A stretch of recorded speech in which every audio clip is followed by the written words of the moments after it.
Melissa, the owner, she bought the farm and started the rescue. She's been rescuing for 20, 30 years on her own. She goes all over the world now to rescue dogs.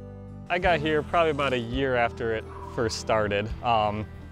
And just some of the challenges were trying to figure out what we were going to do to make ourselves different from other rescues. How to do it. There isn't a place like this. This is unique.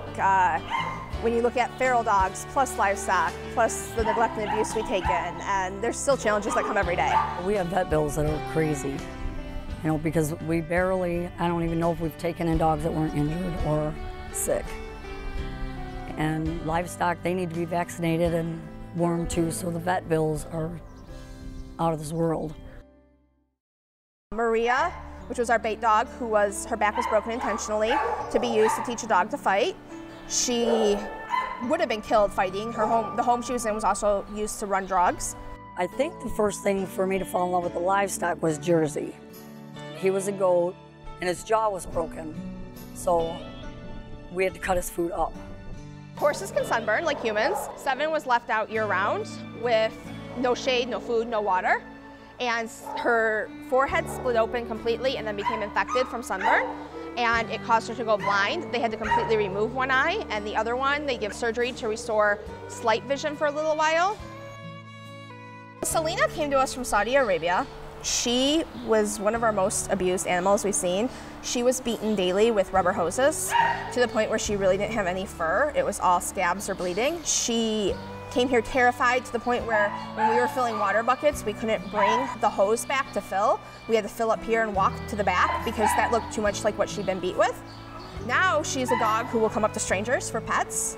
She came up to you guys and you had scary cameras. We have leashes and collars hanging on her door. It looks like what she was beat with. That used to be something that would send her into a total meltdown. Now it's hanging on her door and she ignores them. It's huge. Our next step is to get a collar and leash on her and then get her into foster home. Blackie and Chico, they were older. They lived in a basement for many years before we got them. Blackie was the dad, Chico was the son, and Chico was, he only had 3 legs. Chico actually ended up passing away before Blackie did. And Blackie kind of took the father role of another dog that was having issues, and then he ended up passing away. Not too much longer after that, but sorry. It's fine.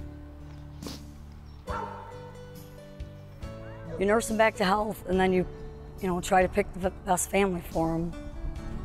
But that is the hard part for me, leaving them. Most of the animals we see don't have anywhere else to go.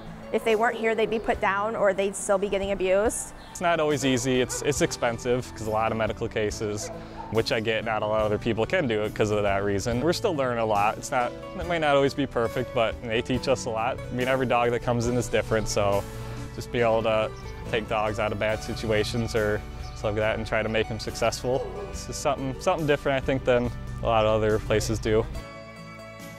I always say I can see when they feel better in their face. It's like their face is kind of closed up. And then as they start to trust and feel better and get better, their face kind of opens. And that's where I see it in dogs. Their face looks rescued. It helps out not just the animals. It also helps out people that feel good about coming out here to help out. It's helped out me a ton. A lot of our volunteers, if you talk to them, came here because they were depressed. They went through major life changes that were upsetting. They needed some place to be their happy place. And this became it for a lot of people. We have a family here. We do everything for each other. If anybody needs help with anything, we work with other organizations. Whatever we do, wherever we go, you'll have people come up and thank you. There's so many people that care about animals and worry about them, and they want to try to do something, but they don't know where to start. Go to thedevotedbarn.org and fill out a volunteer application, and we will find out when you can come for orientation and hook you up with an orientator. I always tell people you can do whatever you want, as little or as much, so there's something for everyone. It's huge for the public. And then now we have people that have to do community service, that they'll do their service here, and some of them actually stay when they're done. They'll keep coming back and volunteering.